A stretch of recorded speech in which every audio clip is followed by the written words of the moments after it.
Hi, I'm Lisa. Welcome to my studio. In this video, I'd like to show you how to make this fun, colorful wreath. Now, in a previous video, I showed how to bend glass in the kiln, and I took a variety of different props, put stringers and noodles over those props, and made these wiggly pieces. Then in another previous video, how to work with clear textured glass, I showed how to make a backdrop using clear textured glass and take advantage of that texture to give you some sort of pattern, interesting activity happening in the background. Well, the bending the glass over, in your kiln, stuff worked out great. The making the backdrop with the clear texture glass, not so great. Didn't turn out the way I wanted. So I changed direction. I cut a new background, I did clear and then white on top, and then applied all these stringers and noodles and this adorable little bow down here that I put on there. This is made out of Fuser's Reserve, so it has a really nice directional aspect to it that adds a lot to the design. And I just kind of took a new direction, made a new piece, and I'm really pleased with it. So let me show you how this goes together. In a previous video, I made all of these wonderful stringers and noodles, and I bent them over a variety of different things inside the kiln. So I want to use them, and then my thought was to make a pretty little delicate wreath around on a circle. And just there's always something going on here in the studio. We have rain coming, and we have a motorboat in the background, and likely the birds are going to chime in at some point. So it's going to be maybe a little bit of background noise, but the show must go on, so here we are. So I decided, when you think wreath, you think of maybe greens. So I have this pretty opal green, this pretty transparent green, yellow. I use a lot of yellow because it's fall, and I love yellow, and it's bright and cheery, and I live in Florida where it's frequently bright and cheery.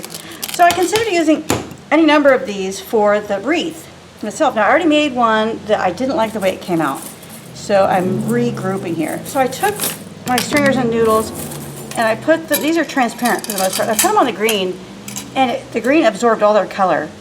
And I thought, well, I don't really care for that because the whole idea of using these is to show off their color. So opted not to use that green.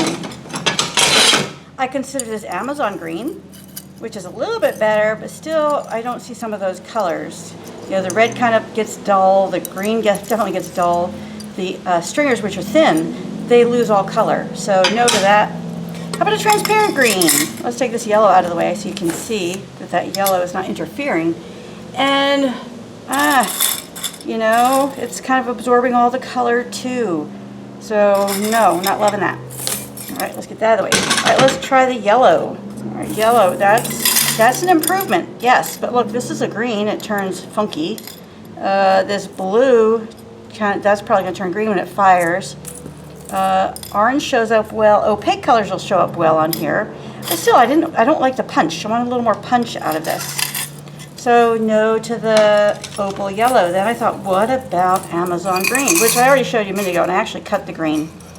And then I brought it over here and I laid the pieces on. And I was like, you know what? I put some effort into these little things. There's a lot of them, and I really want to get the best use out of them. So no to that. So I decided to try white. I know it's kind of boring. I know it's not really, the first choice I had, but look how beautifully these colors show.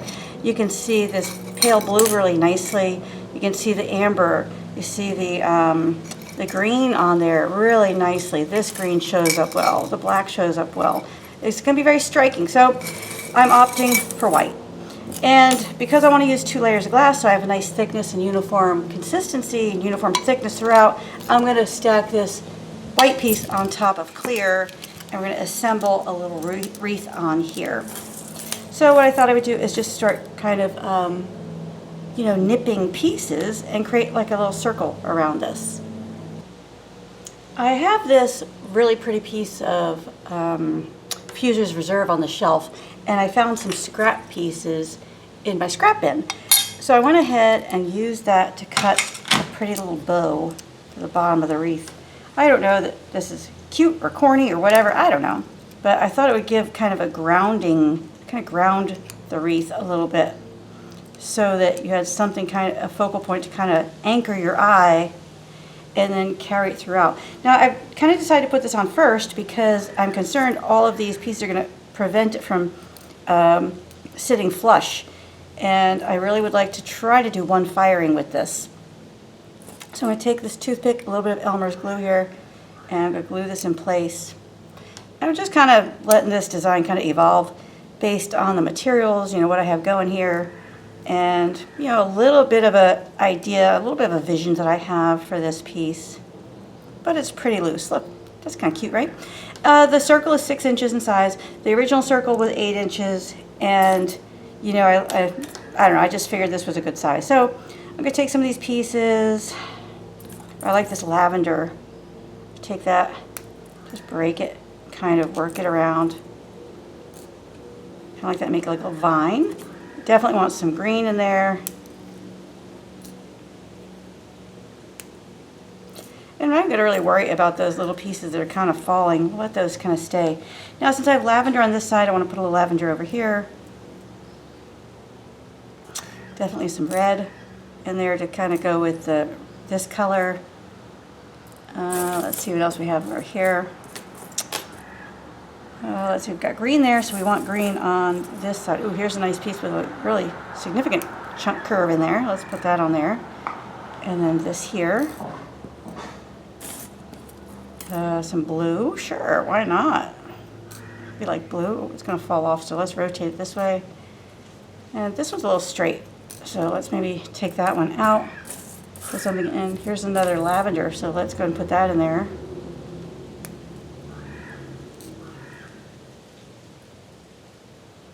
So what I'm doing is kind of nipping the pieces to ensure I make kind of this circular shape.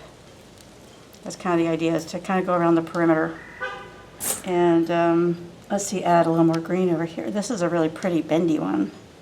Maybe that one needs to go like right there. So maybe I need another green bendy one. We have a red one there, so let's put a red one over here. Fun. All right, you see it's kind of evolving nicely. Let's put a few noodles in there. The noodles, when they bend, they should flatten out and give me kind of a ribbon effect, which should be fun. All right, so we've got a blue ribbon there. Here's another piece of that same color. You can hear the bird in the background has joined us. A couple of different birds. So we've got that big blue in there. Let's do another blue one up here. One over here. Maybe I'll rotate this one around so it kind of visually connects with that one. All right, let's put more green in there. I think that would be good.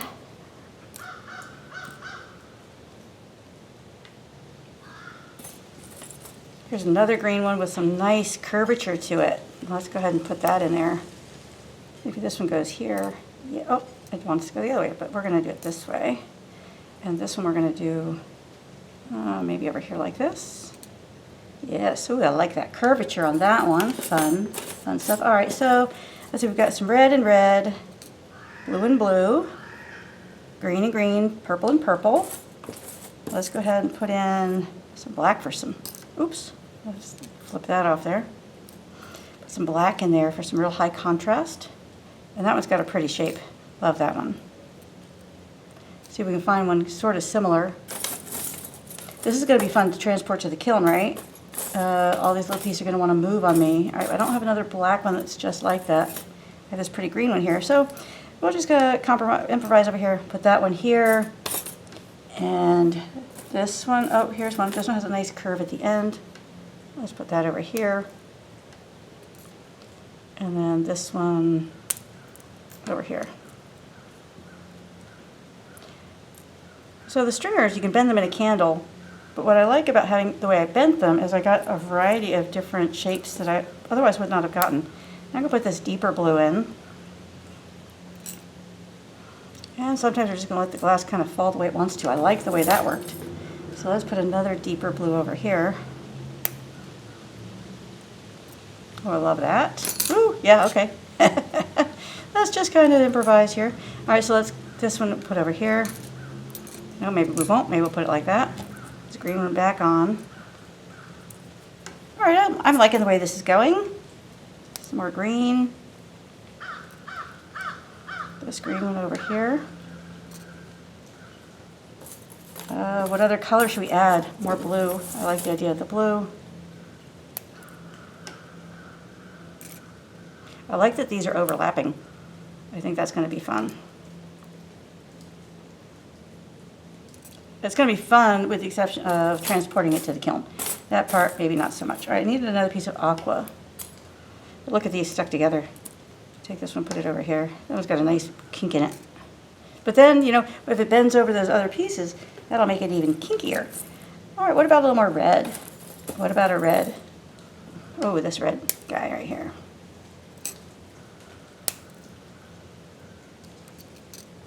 Yeah, I like that.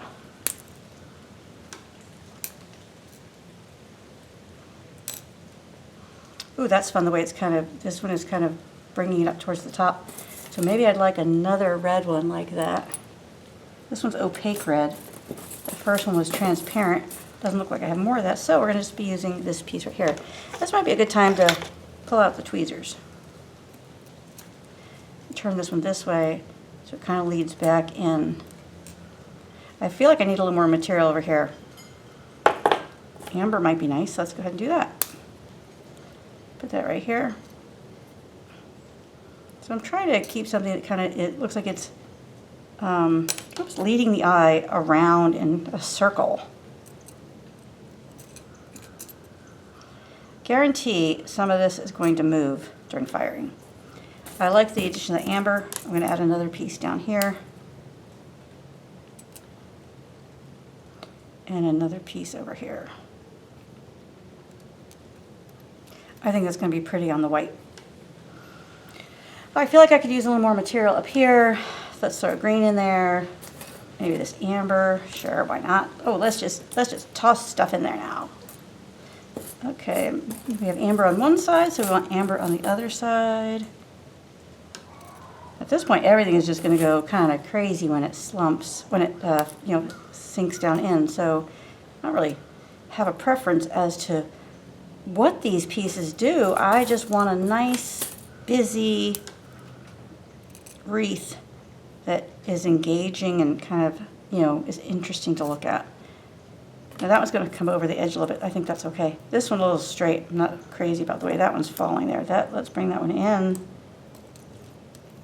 And let's move everything else around while we're doing it. Okay, let's get these back on. Oops, okay.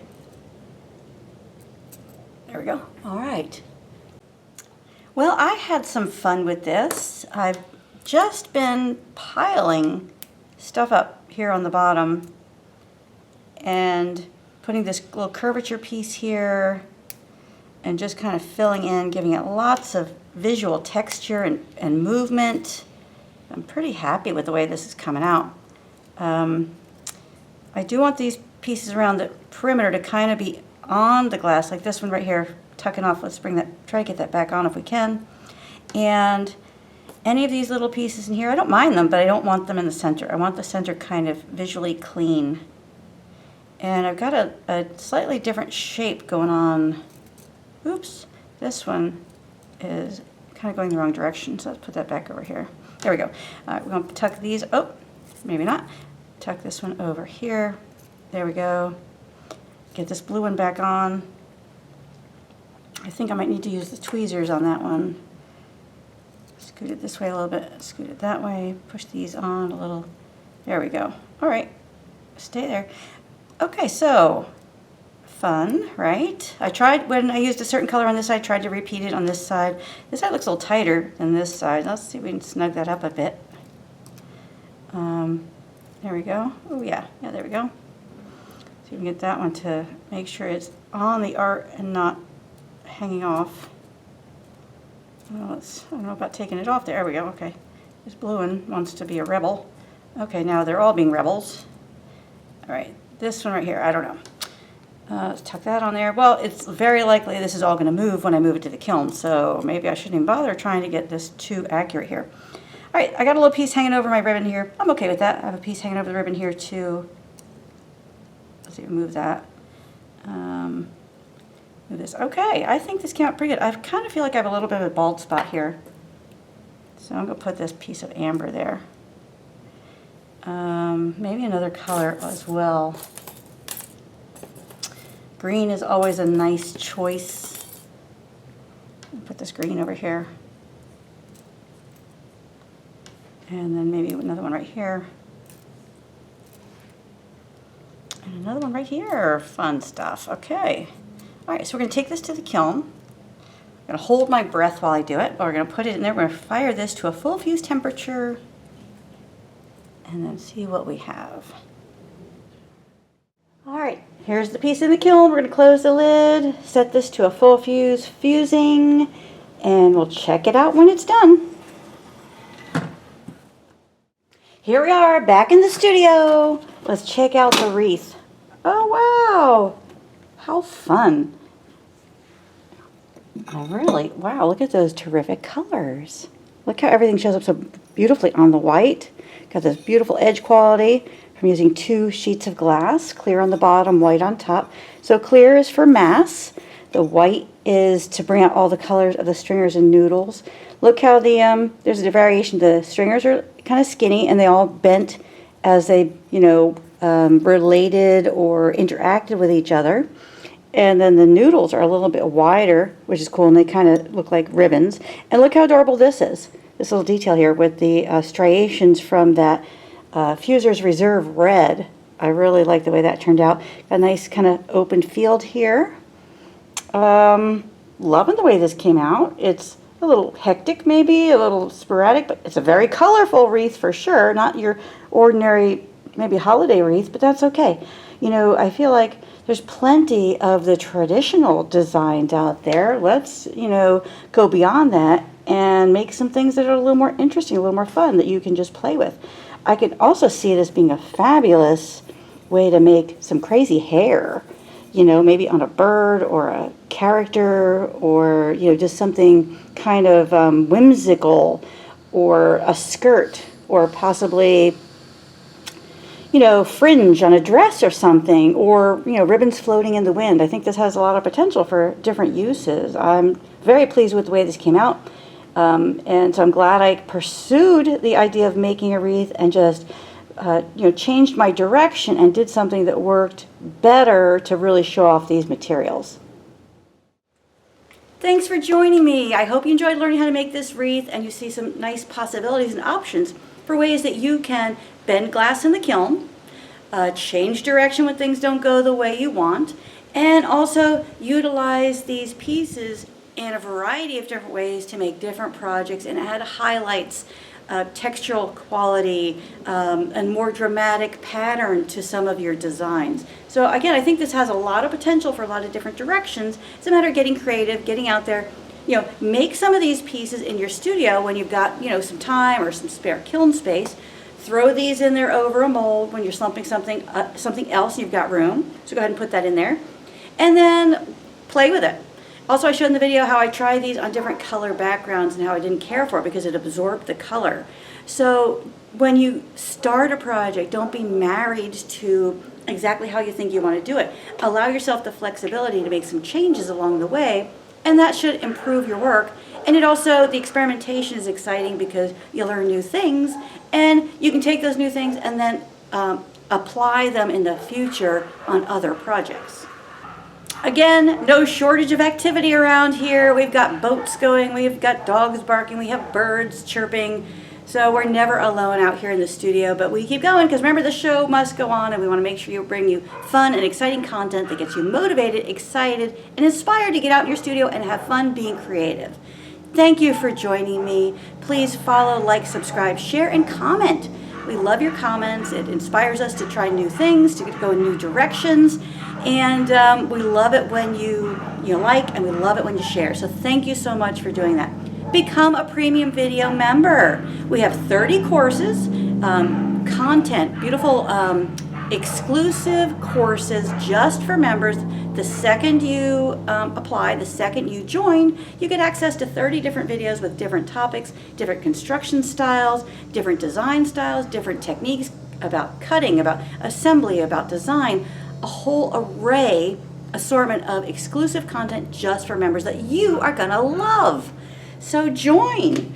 We'd love to have you. And until next time, happy fusing.